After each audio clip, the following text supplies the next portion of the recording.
Bro வீடியோஸ்லாம் பார்த்து பயங்கர மோட்டிவேஷனாக இருக்குது ப்ரோ. பட் அதுக்கப்புறம் மோட்டிவேஷன்லாம் அப்படியே புஷ்ஷுன்னு போயிடுது, பழைய நிலைமைக்கு திரும்பி போயிடுறேன். என்ன ப்ரோ பண்ணுறது அப்படின்னு கேட்குறீங்க.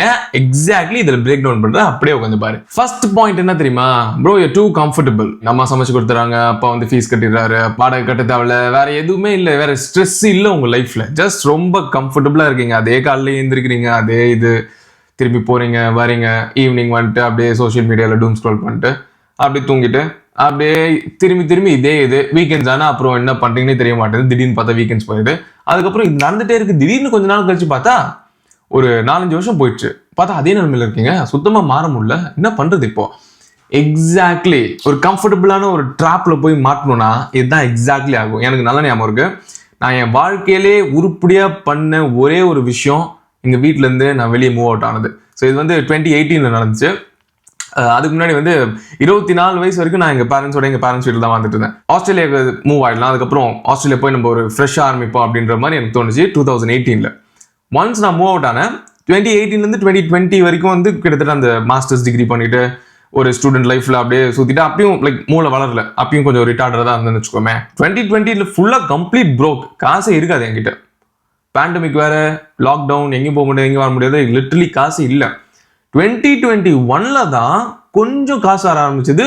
அண்ட் 2021 ஏப்ரல்ல இருந்து வந்து நான் நல்லா ஏர்ன் பண்ண ஆரம்பிச்சிட்டேன். ஏப்ரல்ல இருந்து லைக் நிறைய காசு வர ஆரம்பிச்சிச்சு. அப்போதான் வந்து என் பேங்க் அக்கௌண்ட்ல என்னோட லிவிங் எக்ஸ்பென்சஸ் தாண்டி எக்ஸ்ட்ரா மணி இருந்துச்சு. ஸோ நீங்க இதில் எடுத்து பார்த்தீங்க அப்படின்னா 2018 ஜூலைல மூவ் அவுட் ஆயிட்டு 2022 ஜூலைல தான் ஃபர்ஸ்ட் டைம் நான் வீடியோ போடுறேன். கிட்டத்தட்ட 4 வருஷம் கழிச்சு. வெளியே மூவ் அவுட் ஆகி ஒரு 4 வருஷம் ஆயிருக்கு. அந்த கம்ஃபர்ட் ஜோன்ல கம்ப்ளீட்டா வெளியே போய் ஒரு 4 வருஷம் ஆயிருக்கு எனக்கு. அதுக்கப்புறம் என் லைஃப் லைக் ராக் பாட்டமுக்கு போகணும். அப்பதான் வந்து எனக்கு ஓகே நம்ம ஏதாவது ஒன்று பண்ணியே ஆகணும் அப்படின்ற மாதிரி புத்தி வருது, அறிவு வருது. புரியுதா? ஸோ அந்த மாதிரி ரொம்ப கம்ஃபர்ட் ஜோனுக்குள்ள உட்காந்துட்டே இருந்தீங்கன்னா பிரெயின் ரொம்ப கம்ஃபர்டபுளா இருக்கு. அதை தாண்டி யோசிக்க முடியாது உன்னால. அது ஏதாவது ஒரு வாட் இது செய்யலன்னா நம்ம காலி, அந்த மாதிரி ஒரு பாயிண்ட்டுக்கு போகணும்ல. இது நம்ம பண்றோம், இப்போ பண்ணி ஆகணும், வேற வழியே கிடையாது. அந்த பாயிண்ட்டுக்கு போனா தானே, ஃபோர்ஸ் பண்ணாதானே நீ ஏதாவது ஒரு வெளியே வரும். எதுவுமே பண்ணாம அப்படியே கம்ஃபர்டபுளா இருந்தனா அதுதான் மோட்டிவேஷனே வர மாட்டேங்குது. லேசியா இருக்க வீடியோஸ் பார்த்தோன்னே அப்படியே ஃபயரா வரும். அதுக்கப்புறம் மறுபடியும் இந்த வீடியோ பார்த்து முடிச்சுக்கொண்டு செம ஃபயர் வரும். அதுக்கப்புறம் என்ன பண்ணுவேன், டக்குன்னு போயிட்டு ரூம்ல பார்த்துட்டு படுத்து தூங்கிட்டு இன்ஸ்டாகிராம்ல லைக் பண்ணிட்டு அப்படிதான் இருக்க போகுது லைஃப். நீ மாத்தணும்னு நினைக்கலன்னா உங்க லைஃப் மாறவே மாறாது, டவுட்டே கிடையாது இதுல. ஓகே, ரெண்டாவது பாயிண்ட் வந்து ஃபிக்ஸ் யோர் பிரெயின். இது பேசிக்கலி என்னன்னா bro, it's just belief man. நம்ம ஊர்ல எத்தனை பேருக்கு லிமிட்டிங் பிலீஃப் தெரியுமா? Just including me. நானும் அதே மாதிரி தான் இந்த ரொம்ப வருஷத்துக்கு 2022 ஆக்சுவலி நான் யூடியூப் சேனல் ஆரம்பிக்கணும்னு நினைச்சேன். அப்போ நான் இங்கிலீஷ்ல ஆரம்பிச்சு போயிருக்கணும். அப்போ நான் லிட்ரலி எனக்கு கன்வின்ஸ் பண்ணிக்கணும், ஓகே நமக்கு இங்கிலீஷே பேச வராது, நம்ம தமிழ்நாடு, நம்ம தமிழ், நமக்கு இங்கிலீஷ் நான் படித்தது, எனக்கு நான் ரீடிங் அண்ட் ரைட்டிங் எல்லாமே நான் இங்கிலீஷ்ல தான் ஃபாஸ்ட்டாக பண்ணுவேன். தமிழ் தான் எனக்கு நான் ஸ்லோவாக படிப்பேன் ஆக்சுவலி கம்பேரிட்டிவ்லி. இதே மாதிரி தான் நம்ம ஊரில் நிறைய பேர் சுற்றிட்டு இருக்கேன். ப்ரோ நான் மோட்டிவேஷன், பட் எனக்கு ரொம்ப லேசி ப்ரோ. நான் நீ மோட்டிவேஷன் நம்ம லேசின்னு சொல்லிட்டு இருந்தேன்னா அப்போ எப்போ தான் நீ உன்னோட ஐடென்டிட்டியை ஃபர்ஸ்ட் மாற்றணும்ல. நான் லேசி கிடையாது, நான் பண்ணுவேன், உட்கார்ந்தேனே வச்சுக்கோ, முடிச்சுட்டு தான் நான் எந்திரிப்பேன் அப்படின்னு நீ ஃபர்ஸ்ட் பிலீவ் பண்ணணும். பிலீவே பண்ணனா அப்புறம் எப்படி உன்னால சாதிக்க முடியும்? புரியுதா? இன்னொன்று வந்து லைக் பெருசா ஆசைப்படணும்ல. ஃபர்ஸ்ட் பெருசா ஒன்று ஆசைப்பட்டாதானே அதுக்கப்புறம் வந்து ஓகே அதை அச்சீவ் பண்ணலாம் அப்படின்னு ஐடியா வரும். பெருசா யோசிக்கவே தெரியலனா எங்க அதை நீ அச்சீவ் பண்ண போற? ஃபர்ஸ்ட் ஆசைப்படணும்ல. 10 கோடி ரூபா நம்ம ஏர்ன் பண்ண போறோம் அப்படின்னு ஆசைப்பட்டாதானே ஓகே 10 கோடி எப்படி ஏர்ன் பண்ணலான்னு யோசிக்க முடியும் உட்காந்து. அது வாய்ப்பு இல்லை. நம்ம ஊர்ல எது சொன்னா அதிகமா ஆசைப்படாது. ஏன் அதிகமா ஆசைப்பட்டா என்ன தப்புன்ற? ஏன் ஆசைப்படக்கூடாது? லைக் அதிகமா ஆசைப்பட்டாதான் நாங்க போக முடியும். எது பண்ணாலும் அதிகமா ஆசைப்படாது, பேராசைப்படாது. நான் பேராசைப்படுவேன், ஏன்னா எனக்கு நான் போகணும் அங்க, அந்த லெவல் போய் நான் டாப் லெவல் போய் ரீச் ஆகணும், நம்பர் 1 நான் இருக்கணும். நான் பேராசைப்பட்டதானே நம்பர் 1 போக முடியும். ஒன்று மாதிரி லைக் ஆசைப்படாமல் லூஸ் மாதிரி லைக் நம்பர் 100 நம்பர் 145 இருக்க முடியும். எனக்கு நம்பர் 1 போகணும், சிம்பிள் அஸ் தட். அதனால என்ன சொல்றேன், நான் ஃபர்ஸ்ட் பிரெயின் ஓப்பன் பண்ணுங்க. ஜஸ்ட் பெருசா யோசிங்க, பெருசா ஆசைப்படுங்க, அப்பதான் பெருசா ஏதாவது பண்ண முடியும். இன்னொன்னு வந்து just believe man, just believe in your self. இப்போ ஒரு அழகான ஒரு பொண்ணை பார்க்கணும்னு வச்சுக்கோங்க, போய் பேசுறதுக்கு முன்னாடி நம்ம கூட பேச மாட்டான், நம்மள ரிஜெக்ட் பண்ணிடுவோம் அப்படின்னு நீயே உன்னை ரிஜெக்ட் பண்ணிக்கிற ஃபர்ஸ்ட். அந்த பொண்ணு ரிஜெக்ட் பண்ணிட்டுன்றேன் நான். அதே மாதிரி வீடியோ போட்டா நமக்கு 0 வியூஸ் தான் வரும். நான் என்ன சொல்றேன், நான் போட்டு தான் பாரு, ஆடியன்ஸ் ரிஜெக்ட் பண்ணிட்டோம், நீ ஏன் உன்னை ரிஜெக்ட் பண்ணிக்கிற ஃபர்ஸ்ட்? லைக் நீ பிரெயின்குள்ளதான் எல்லாமே இருக்கு, எல்லாமே மைண்ட் செட் தான் ப்ரோ. லைக் பண்ணணும்னு நினைச்சா பண்ணலாம், என்ன வேணா பண்ணலாம். அதுக்கான ஒர்க்கை போட்டோம்னா என்ன வேணா பண்ணலாம் லைஃப்ல.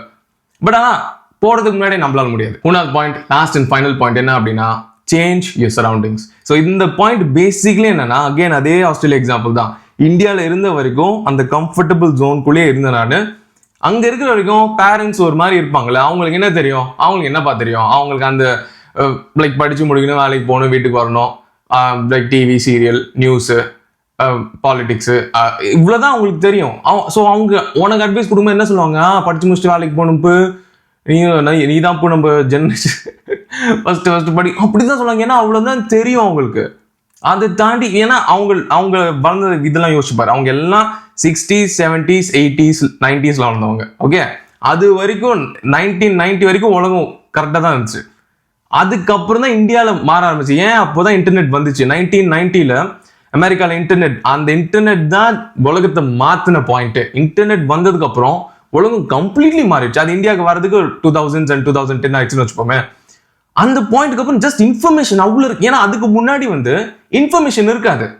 உனக்கு என்ன தெரியும், லைக் நம்மளோட நாலேஜ் என்னவா இருந்துச்சு, உன் ஸ்கூல்ல என்ன பேசுறாங்க, ஊர்ல என்ன பேசுறாங்க, அவ்வளவுதான் நமக்கு தெரியும்.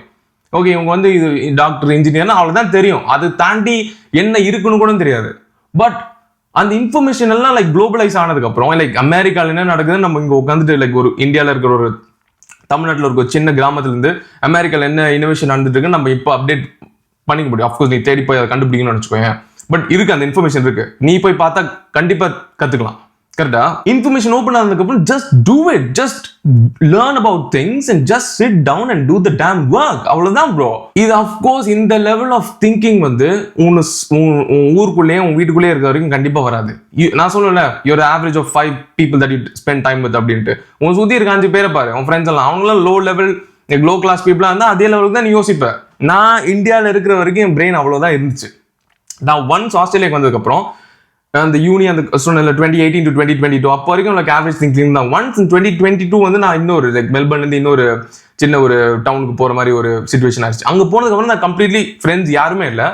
ஸோ என் இன்ஃபர்மேஷன் டயட் ஃபுல்லா நான் கம்ப்ளீட்லி ஆன்லைன்குள்ள போக ஆரம்பிச்சேன். அப்பதான் இந்த அலி அப்தால், ஹாம்சா இவங்களாம் என் லைஃப்குள்ள வந்ததுக்கு அப்புறம் இவனுங்க சொல்றது இவனுங்க பேசுறது கேட்டோன்னே என் பிரெயின் ஆட்டோமேட்டிக்கலா அந்த மாதிரி யோசிக்க ஆரம்பிச்சு. ஓகே, இவன் பண்றான், நம்ம ஏன் பண்ண முடியாது, அவன் நம்மள மாதிரி ஒரு பையன் தானே, அவன் ஒரு கேமரா வச்சுட்டு பேசி அவன் மில்லியன்ஸ் ஆஃப் சப்ஸ்கிரைபர்ஸ் வச்சிருக்கான், ஏன் நம்மளால ஏன் பண்ண முடியாது, லைக் உன்னால பண்ணுவேன் என்னால பண்ண முடியல, கண்டிப்பா பண்ண முடியும் அப்படின்ற ஒரு இதுதான் ஃபர்ஸ்ட். ஏன்னா அவங்க பேசுறது கேட்டோன்னே என் பிரெயின் அந்த மாதிரி யோசிக்க ஆரம்பிச்சிச்சு. இப்போ நீ தொடர்ந்து என் வீடியோ பார்த்துட்டு இருக்க, நீ என்ன மாதிரி யோசிக்க ஆரம்பிச்சிருவ. பட் பார்த்து முடிச்சுட்டு திருப்பி உன் ஃப்ரெண்ட்ஸ் கூட போயிட்டு அந்த பொண்ணு டாடே இந்த பொண்ணு பின்னாடி போகலாம்டா, அந்த படத்துக்கு போகலாம், first day first show whistle வச்சுட்டு பால் அபிஷேகம் பண்ணலாம், அந்த லெவலில் தான் இருக்க போறீங்க. கடைசி வரைக்கும் உட்காந்து பால் ஊத்திட்டே இன்னொருத்தனுக்கு நீ மொக்கையா தான் இருக்க போட கடைசி வரைக்கும், அது டவுட்டே கிடையாது. ஸோ இந்த 3 பாயிண்ட் அப்ளை பண்ணு, லைஃப் சேஞ்ச் பண்ணு, பயங்கரமா அச்சீவ் பண்ணு. நெக்ஸ்ட் இந்த வீடியோ கிளிக் பண்ணி பாருங்க, சேனலுக்கு சப்ஸ்கிரைப் பண்ணுங்க, அண்ட் நெக்ஸ்ட் வீடியோல மீட் பண்றேன். தட்டுறோம் தூக்குறோம், 1 step at a time. See you later. Cheers.